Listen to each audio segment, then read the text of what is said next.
Hey everyone, thanks for joining me today as we discuss the death of Romulus. This passage was written by Livy about the death of Romulus.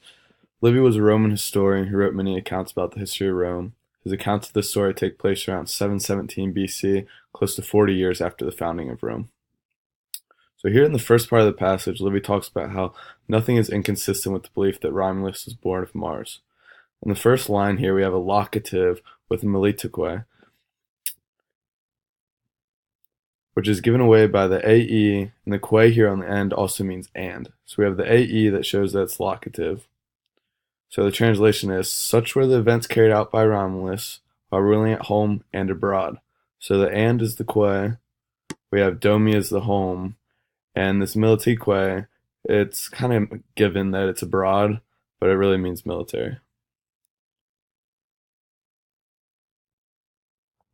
So in the next part of the sentence, we have creditai, which is modifying divinitas, and again we see that que on the end here.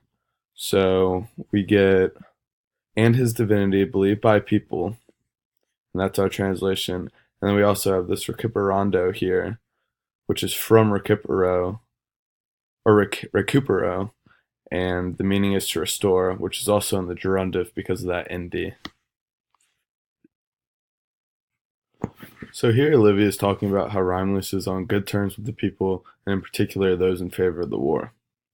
So with this ab illo here, we have an ablative of personal agent, which is dependent on the passive datus that is later in the sentence.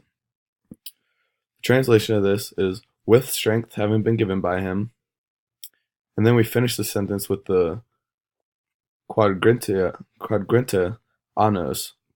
So with strength having been given by him, which was so great that the city may have peace for 40 years.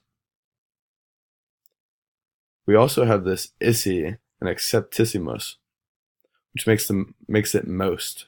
So the isi translates to most. So Romulus was more agreeable to the population, to the patricians, but he was by far the most acceptable to those who favored war. In this slide, Romulus is holding an assembly in the field by the marsh at Capra, and is then swept up by a series of clouds. In the first line here, the operibus is in the dative, and Caprae is the swamp in the lowest part of the Campus Martius. This would later be the Pantheon. We then have a dative of separation because of the Cantoni.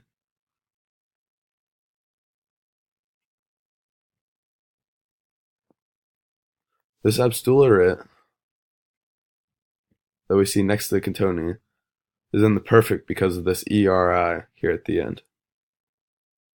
So the translation of this is, when he was holding an assembly in the field by the marsh of Capra, in order to review the army, suddenly a storm arose with great thunder and lightning, and enveloped the king in such a dense cloud that it removed him from sight of the assembly.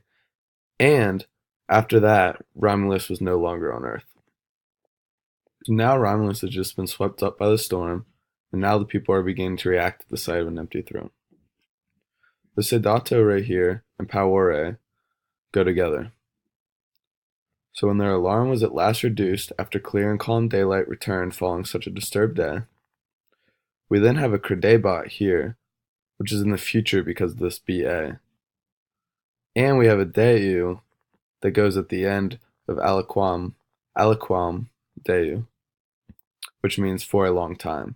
So the translation comes out as, yet for a long time, as if they had been struck by fear and or a sadness, a sorrowful silence possessed them. Now, after the people had gained composure and gathered their thoughts, they have hailed Romulus as one born of a god. In the first sentence here, we have a deo, which is an ablative of origin, and we see another que here on the end of parentum que. So the translation is, then, when the initiative had been taken by a few men, the whole assembly hailed Romulus as a god and one born of a god. Here on the end of Wolans, we have this ns, which is a ppp. So the people are wishing and asking for Romulus to give them peace so he may preserve his own family. While the people are declaring Romulus a god and asking him for peace, some still have speculation about his death. People are claiming in secret that the king had been torn to pieces by the senators. As we can see, a man named Romulus Julius comes forward at the assembly. Speculation growing and rumors intensifying, Proculus Julius comes forward during the assembly, claiming he has spoken with Romulus.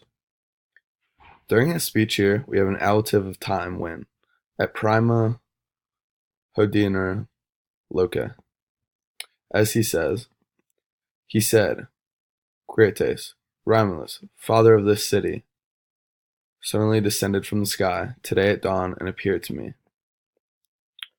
This orbis terrarum, later in the sentence, means the world.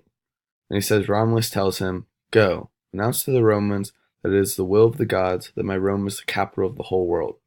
Therefore, let them practice and know the art of wars, and in his way, let them hand down to their descendants that no human force is able to resist the Roman army.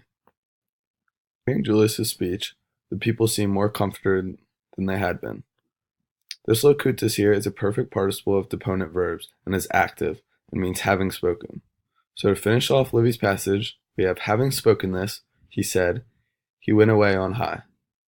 It is wonderful how much credibility there was to that man announcing this, and how the longing for Romulus among the people and the army was soothed by the creation of the belief in his immortality. I enjoyed hearing Livy's version of what happened to Romulus. If you are interested in this story, Livy has many other accounts of what happened to Romulus on that day.